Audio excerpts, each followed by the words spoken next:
Pola pikir yang keliru yang terakhir adalah ini. Taker mentality. Mental selalu ngambil untuk diri sendiri. Berangkat dari cinta uang.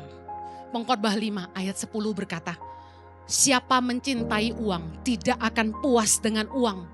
Dan siapa mencintai kekayaan tidak akan puas dengan penghasilannya. Anda akan terkejut bagaimana orang kaya bisa serakah.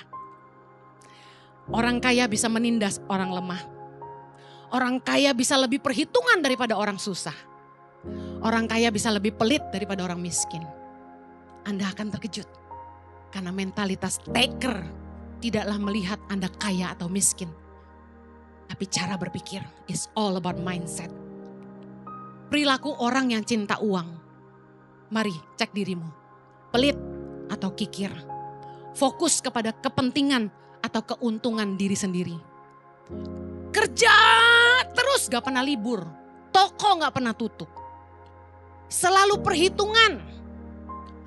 Tidak peduli sama orang lain. Kurang mempedulikan kesejahteraan karyawan. Selalu hidup dalam kekhawatiran. Suka berhutang. Ini ciri-ciri orang yang cinta uang. Ibrani 13 ayat 5. Janganlah kamu menjadi hamba uang. Hamba, budak. Dan cukupkanlah dirimu dengan apa yang ada padamu. Kalau Anda tidak mau diperbudak sama mentalitas taker, Anda harus berkata cukup buat dirimu sendiri. Anda harus bisa mencukupkan diri. Jangan memikirkan perkara-perkara yang lebih tinggi dari kemampuanmu. Kalau nggak bisa jangan maksa sampai ngutang. Orang yang jadi hamba uang, budaknya uang, punya pola pikir yang keliru. Takut gak cukup buat diri sendiri. Dan gak cukup buat aku. Kisah Rasul 20 kita belajar dari Rasul Paulus yuk. Bagaimana mental giver. Ayat 33 kita baca sama-sama. Perak atau emas atau pakaian tidak pernah aku ingini dari siapapun juga. Kamu sendiri tahu bahwa dengan tanganku sendiri aku telah bekerja untuk memenuhi keperluanku dan keperluan kawan-kawan seperjalananku. Dalam segala sesuatu telah kuberikan contoh kepada kamu bahwa dengan bekerja demikian kita harus membantu orang-orang yang lemah dan harus mengingat perkataan Tuhan Yesus. Sebab ia sendiri telah mengatakan sama-sama, adalah lebih berbahagia memberi daripada menerima. Listen, orang yang punya mental giver. Pertama, dia gak aji mumpung. Aku tidak pernah mengingini dari siapapun. Never wanting anything from anyone. Ada orang-orang yang deketin orang kaya biar kecipratan berkatnya. Paling minim kalau makan dibayarin. Dia katakan, dengan tanganku sendiri aku telah bekerja untuk memenuhi keperluanku. Mental giver, dia bertanggung jawab atas hidupnya. Dia bekerja keras untuk kebutuhannya. Nggak minta-minta sama orang. Mental giver, dengan bekerja demikian, kita harus membantu orang-orang yang lemah. Di dalam kelebihannya, dia bisa mikirin orang-orang yang lebih membutuhkan. Mental giver lebih bahagia memberi daripada menerima. It's all about mindset. Kalau Anda ingin jadi orang yang bahagia, milikilah mental giver, jangan taker. Orang yang punya mental giver selalu ingin memberkati, selalu ingin jadi berkat, selalu ingin memberi, selalu ingin menolong. Katakan amin.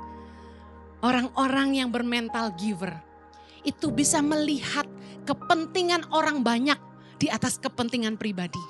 Orang-orang yang bermental giver bisa punya tujuan yang lebih mulia daripada tujuan pribadinya. Saya sangat diberkati kemarin. Saya baca speech dari Bapak TP Rahmat, ya Theodore Rahmat.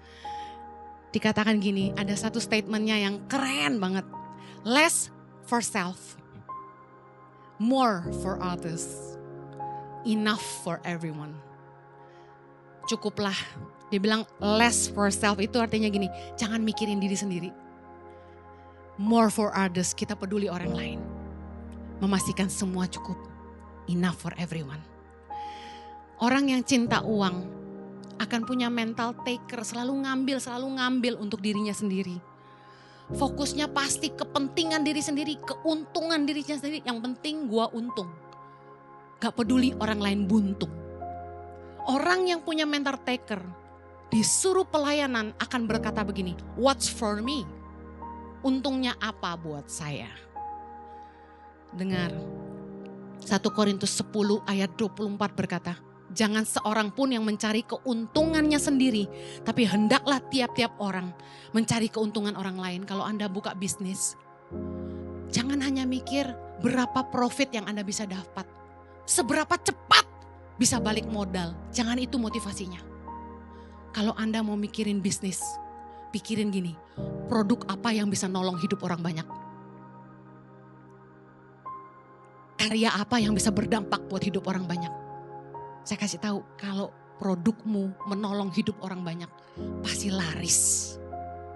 Jangan cuma mikir untung. Anda harus mikir keuntungan orang lain juga. Yang mau katakan amin. Kalau Anda nggak mau jadi orang yang serakah, mati kegemukan, dan hidup dalam kejahatan. Karena cinta uang itu kan akar dari segala kejahatan. Anda kalau nggak mau mati dalam keserakahan, hidup dalam kejahatan, tapi Anda hidup bahagia, hidup baik, didoain panjang umur sama orang banyak, jadilah orang yang bermental giver, katakan amin. Seorang penindas yang cuma selalu mikir dirinya sendiri, pasti didoain cepat mati. Bener gak?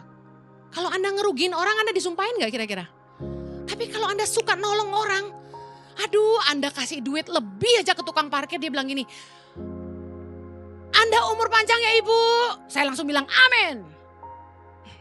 1 Timotius 6 ayat 10 bilang akar segala kejahatan cinta uang.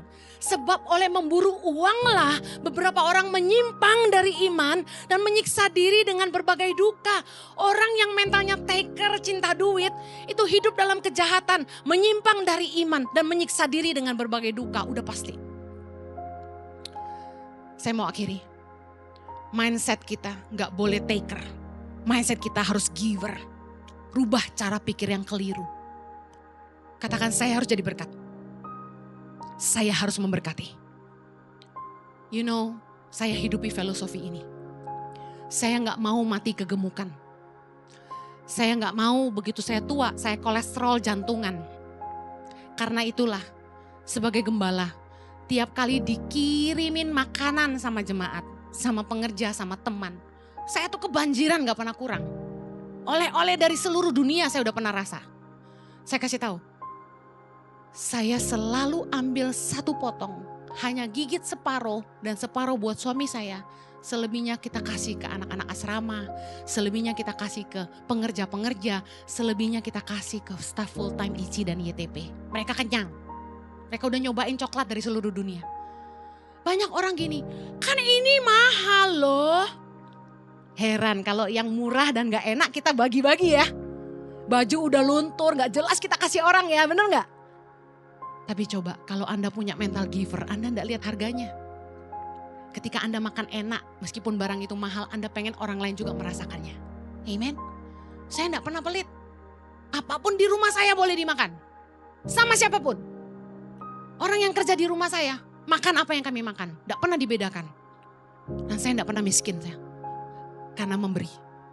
Kalau Anda tidak mau miskin, Anda harus suka memberi. Punya mental giver. Semakin Anda memberkati, Tuhan akan memberkati Anda. Saya mau akhiri gini. 1 Timotius 6 ayat 17 sampai 19. Ini penting banget. Kalau Anda orang yang diberkati Tuhan dalam kekayaan. Ini pesan yang baik. Peringatkanlah kepada orang-orang kaya di dunia ini. Agar mereka jangan tinggi hati. Hartamu jangan bikin kamu sombong. Jangan berharap pada sesuatu yang tak tentu seperti kekayaan. Jangan ngandelin duit. Melainkan pada Allah yang dalam kekayaannya memberikan kepada kita segala sesuatu untuk dinikmati. Ayat 18. Peringatkanlah agar mereka itu berbuat baik. Menjadi kaya dalam kebajikan. Suka memberi dan membagi.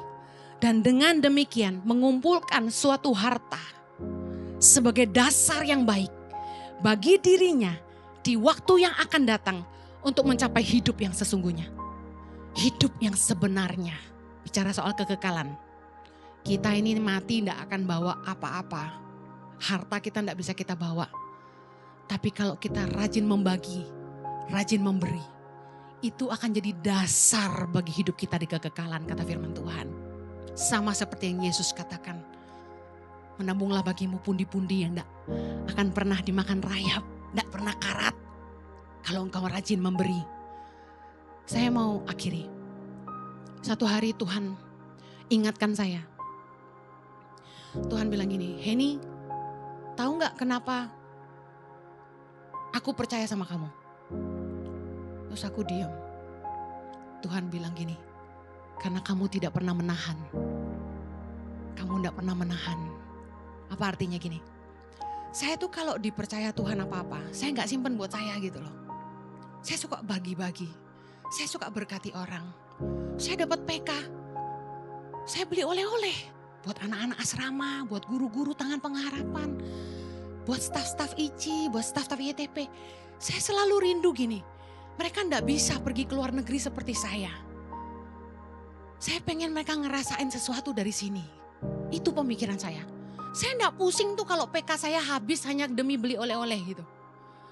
Tiap kali Tuhan kasih saya apa? Duit lebih aja di rekening saya tuh doa.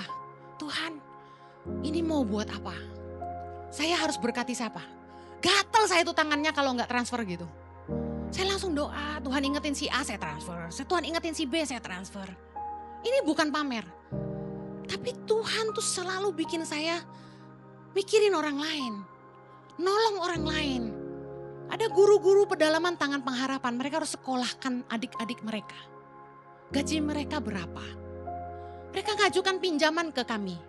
Boleh gak pinjam 5 juta? Boleh gak pinjam 3 juta untuk bayar uang sekolah adiknya? Kadang-kadang saya sedih gitu loh. Ya ampun, gajinya tiap bulan bakal dipotong karena dia pinjam. Saya sedih. Kami kasih kalau ada yang pinjam.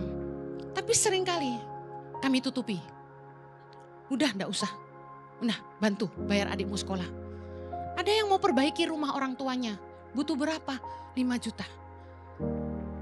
Dicicil ya Bu 10 kali potong 500 ribu. Katakan gajinya 3,5 gitu misalnya. Sedih saya mikirnya. Lah gimana dia buat hidup? Udah saya bilang gak usah udah kasih aja. Banyak kemurahan-kemurahan yang kami kasih. Dan Tuhan bilang sama saya. Kenapa Tuhan percaya sama saya? Karena saya gak pernah menahan berkat Tuhan. Saya selalu melepas, saya selalu membagi, saya memberi.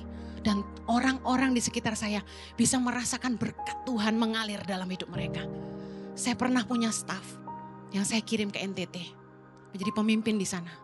Saya kirim barang donasi, kiriman dari Australia. Teman-teman saya kasih saya donasi baju-baju faulty tapi branded. Segala macam, saya gak berani sebut brandnya karena ini kita direkam. Pokoknya branded. Terus kain-kain bahan kemeja mahalnya cowok. Ya Anda pasti paham.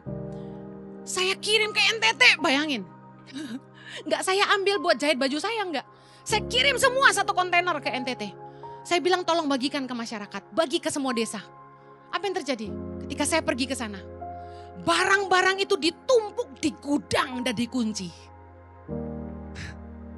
Sampai dusnya tuh udah ada yang basah. Kainnya sudah berjamur. Dan saya gak boleh tahu mereka simpan itu. Tapi ada satu staf yang jujur yang kasih tahu saya. Mama, barang-barang yang mama kirim dikunci di situ. Wah berani dia bilang. Saya marah, saya buka, saya lihat seperti gunung. Saya marah. Saya bilang gini, kamu gak bisa dipercaya. Karena kamu tidak menyalurkan berkat Tuhan buat mereka. Hari ini saya ingin bertanya sama Anda. Apakah hidupmu diberkati? Apakah Anda sudah jadi orang yang dipercaya sama Tuhan untuk menyalurkan berkat Tuhan? Jangan tenggelam dalam keserakahan. Pastikan kamu punya mental giver dan bukan taker. Berubah jadi cara pikirmu. Yang mau katakan amin.